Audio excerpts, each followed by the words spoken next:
Uber and Lyft could soon have a hard time denying drivers full worker status. Good article by Jalopnik. Federal labor laws could be reviewed soon and possibly even revised in favor of workers. So let's dive in here. The legal test that determines whether a worker is an independent contractor or an employee could be under scrutiny from the National Labor Relations Board. The NLRB recently invited public briefing on how to classify workers, which means the federal government is possibly considering changing those guidelines per Bloomberg. So cue the PR blitz from Uber and Lyft.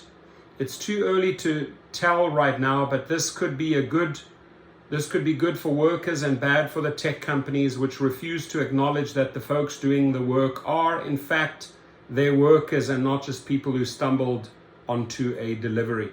Companies like Uber and Lyft have relied on passing state ballots to classify drivers as independent contractors, excluding them from worker benefits and protections. But if the NLRB is considering changes, it could point to something concrete coming up, as former New York Times journalist Stephen Greenhouse noted. There's a little bit of dialogue we can go. Says average worker question here. What is it about this NLRB brief invite that tells us they are leaning towards declaring these gig workers employees? That's a fair question in my opinion. I could be wrong. The NLRB would not be soliciting briefs to examine this issue unless they were uncomfortable with the current state of the NLRB law.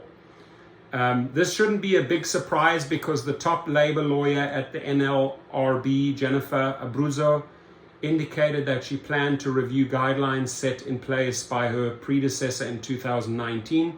These had lowered the legal threshold for employers to classify workers as independent contractors. Changing the guidelines won't guarantee tech companies will stop classifying their workers as independent contractors, but it would make it harder for them to do so. In fact, the NLRB could try making misclassification a violation altogether. The General Counsel's office may push forward cases that result in a board ruling that makes it harder for companies to classify workers as contractors, something gig economy companies have been fighting with state ballot measures. That's how they try and get it through. Like in the California with the Proposition 22, they put millions and millions of dollars into these ballots to buy the vote. That could be changing very, very soon. If the NLRB went ahead and changed the guidelines, that would be a boon for delivery and ride-hailing app drivers and riders too. But if it's just misclassifying workers were a violation of federal labor law, it would be a big deal.